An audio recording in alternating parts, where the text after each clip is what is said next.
Hey there, loves. Welcome to Life's Just Cray.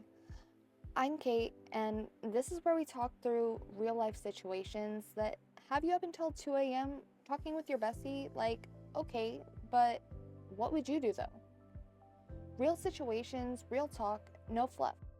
My grandma always used to say that you could lead a horse to water, but you can't make it drink. And that's exactly how I move on this show. We are talking addiction today, and not from the side that you might expect. This is going to be heavy, so stay with me. I want to be clear about something before I get into this because I think it matters. I love this person with everything I have. That has never wavered, not through any of it. And I say that first because what I'm about to describe could easily sound like I have given up on him or that I am placing my comfort above his struggle. And that is not what this is. What this is someone who has been watching someone she loves fight, something she cannot fight for him, and slowly running out of the reserves. She needs to keep standing beside him the way she has been. My brother has been struggling with addiction for 6 years. Not experimenting. Not going through a rough patch that time and support would smooth over. 6 years of watching someone I grew up with, someone who taught me things and made me laugh, and was just my brother before any of this started, slowly becomes someone I do not always recognize when I look at him. The person underneath is still there. I see him sometimes, in moments that catch me completely off guard and make everything feel possible again for just long enough to remind me of what we are all fighting for. And then something shifts and I am back to bracing myself. And I realize that I never fully stopped bracing myself, even during the good stretches. There have been periods of real hope. Months where he seemed genuinely like himself again, where the cloud lifted and he was present and clear, and I could sit across from him at dinner and just be his sister without the other thing sitting between us at the table. I let myself exhale during those times. I let myself believe we were on the other side of it. And then the call would come, or I would notice the signs. I have gotten very good at noticing, and all of that exhale would reverse itself, and I would understand that I had been holding my breath the entire time. I have driven him to appointments he did not always show up for. I have answered calls at 2 and 3 in the morning and talked him through things I did not have the training or the emotional capacity to handle, but did anyway because I was the one who picked up. I have loaned money I told myself was different this time and watched it disappear the same way it always does.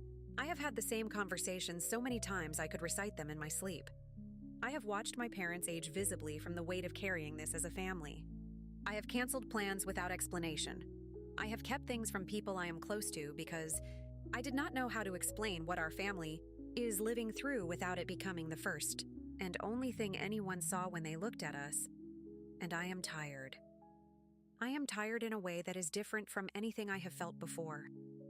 It is not the kind of tired that a good night of sleep addresses. It lives somewhere deeper than that. And then on top of the tired comes the guilt for being tired. Because he is the one who is actually sick.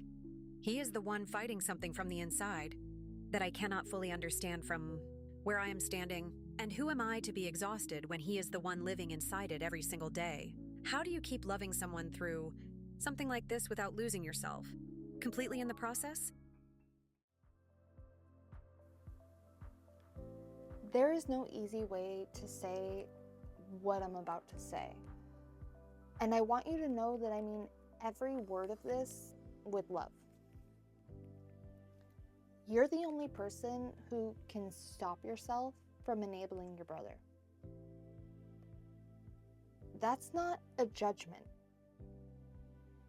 That's the hardest and most honest truth I can give you right now.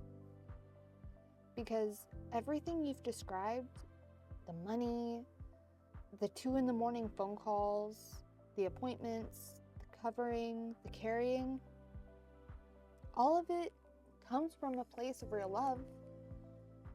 But love without limits isn't saving him. It's making it easier for him to stay exactly where he is.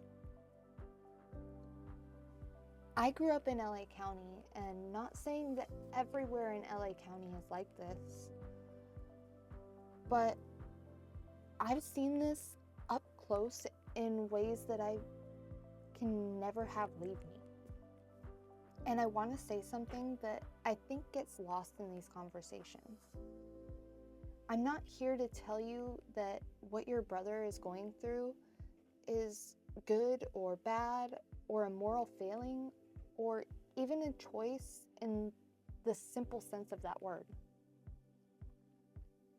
People cope with what they've been through and what they're carrying in ways that make sense to them, even when it's destroying them.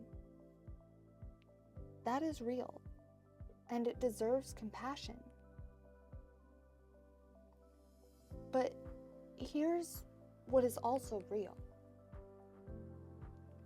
You cannot want his sobriety more than he wants it for himself. You can hand someone every resource available and pour yourself completely empty trying to show them the way out. And what they do with it is entirely up to them. My grandmother said it best, and I've said it on this show from the very beginning. You can lead a horse to water, but you can't make it drink. And I never imagined when she said those words to me for the first time that they would apply to something this heavy. But they do.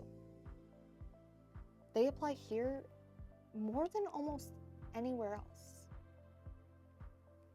First, I want you to find someone in your circle, a family member, a friend, someone you can genuinely trust, who you can talk to about this without feeling like you're going to be judged or dismissed, or have it turn into something that is bigger than you're already ready for.